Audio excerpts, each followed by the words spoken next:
So how's everything been going for you? Right? Now into year 3 here. I can't believe it. Yeah, time flies. Right? I tell you, I've really enjoyed living in St. Louis. My family and I have really, it's the first time we've ever lived in a big city before. It's always been Stillwater, Oklahoma, Amherst, Massachusetts. Right. Not necessarily metropolises, to say the least. But we really, really enjoyed St. Louis, met a lot of new friends. Love where I'm going to work every day. Love St. Louis University, the people I'm surrounded by. We took over a pretty tough situation as far as where the program was at that particular time. And things have probably progressed a little quicker than we anticipated as far as, starting at the bottom of the league out of 14 teams and literally number 14. Trying to work your way up is not an easy thing to do. And we're in the process of doing it. I feel like we're just now getting our feet under us. And just now. It was, I thought, almost weird to be picked to win the league in year 3 after being picked last 2 years, finishing more or less last 4 or 5 years ago. And I knew that wasn't realistic as far as that's where we should be picked. I thought it was a realistic goal for us to try to achieve. With that said, we're just now feel like we're just now getting our feet under us to start building the program, and really love the recruiting class that we have coming in, and just trying to build some consistency at this point. I know you had brought up family. I always like to ask about that. Your wife Heather, right, and Brooks, Kylie, and Shane. You got it. Yeah. And how about for them in terms of when you get new jobs or you go to new places? I don't think people really understand. You're trying to do a lot. You have to bring them with you. You got a lot of things to manage. What's that like from your family perspective? Well, when your kids grow up, and we spent 8 years in Stillwater, Oklahoma, 8 years of a very important time of their life. And that's pretty much all they knew. I pulled my son as he was going into his junior year in high school. My daughter was going to be a freshman in high school. And my youngest son, I guess, was going to be a 7th grader, 8th grader, 7th grader. So those aren't easy transitions at that point in time of their life. With that said, I don't know if there's any way for it to have gone smoother than it did. It took some adjusting, but my son ended up going to DeSmet Jesuit High School, all boys school in St. Louis. Probably the greatest thing that ever happened to him. Still, incredible friends, incredible experience, not just socially, but on the basketball team. But just absolutely, DeSmet means a lot to our family because what it meant to our son, who, it's pretty tough moving into, you're going into your junior year in high school. But it was a big difference maker for us. And now he's gone on to University of Missouri, and he's a walk-on for Conzo Martin, and loving every second of that. And my other son and daughter are just doing great at Westminster Christian Academy. They're in St. Louis. And we really have. It feels like it's been 3 years. Time does fly, but it seems like we've been there for a very long time with the friendships that my wife and I have made, as well as our kids have made. Now, how about him following in your footsteps there, right? Going to Missouri. What's going to happen? Is he, I know you went to Missouri, then you went to Kentucky. Yeah. We know the story for 3 years. What about for him? What was the decision like in that process? Well, he wanted to go to a bigger school. Okay. He looked at several different places, went on a lot of different college visits, and just really felt comfortable with Mizzou. And I, when he would ask me about it, nothing but positive things. If I've always said since I left Mizzou, I loved it there. Absolutely loved Columbia, loved going to school there, loved playing for Norm Stewart. There were certain reasons I left, and it wasn't necessarily because of the school and my experience there. That wasn't it.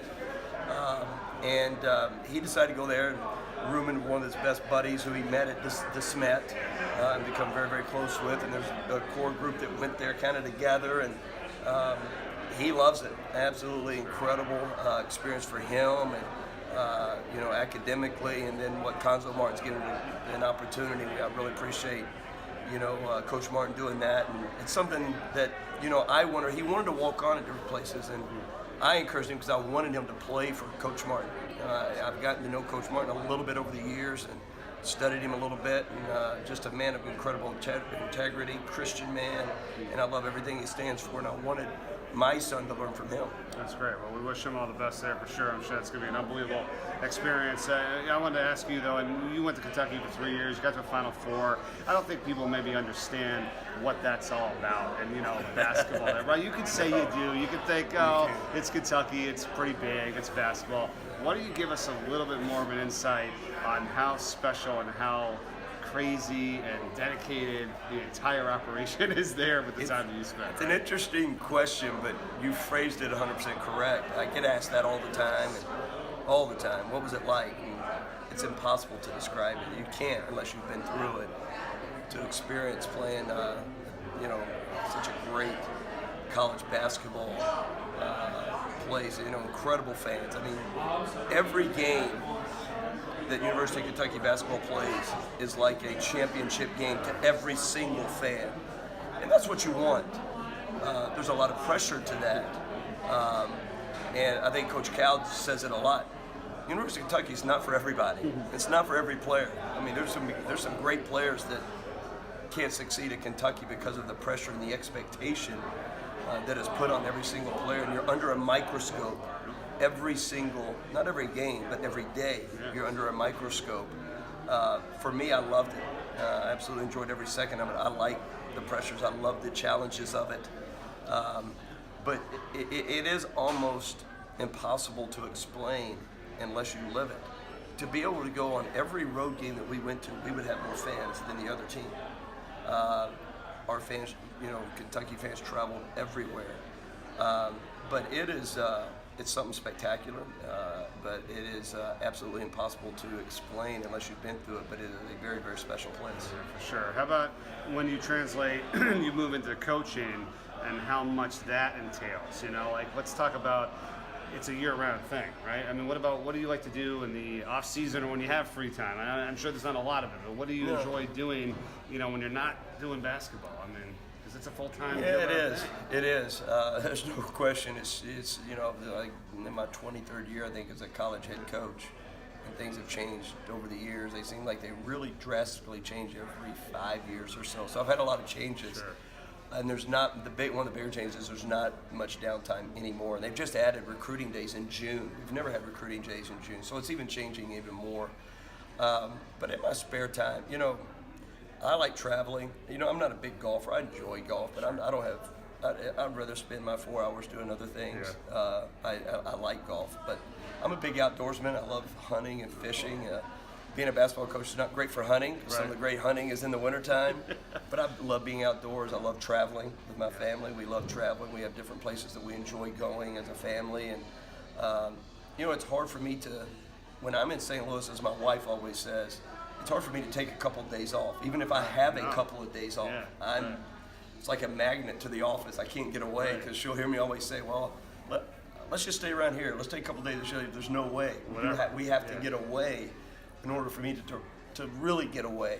And so I do. I enjoy traveling. I enjoy getting away and spending some time and kind of being with the family, but also recharging your batteries a little bit. No, I'm with you. I enjoy it when you're traveling for fun. We don't get to do that much here. Right. It's like, oh, you get to go to these places. I'm working. And so are you. It's like, when you get to travel for fun, that's awesome. It is awesome. We get to be in great places, Philly and New York. Right. But it's all the same. We're in a hotel and in an arena. There's not much in between. Right. I know you're going out, meet some donors as well. They're on the trip, and you got interviews and you got practices, and I mean, there's a lot. It's packed. It's a lot. On this particular trip, we have probably over 50 great supporters of our basketball program that are here, travel to be at the game. I'll be up all night watching film, and I've obviously had meetings with our team, and there's a lot going on, but I enjoy that. There's not, this time of year, there's not much rest. Yeah, well, look, it's great talking to you, and enjoyed spending some time with you. All the best to you guys this season and the rest of the way. Great enjoyed it. My pleasure. Nice, Thank Coach. You. All right, you got it.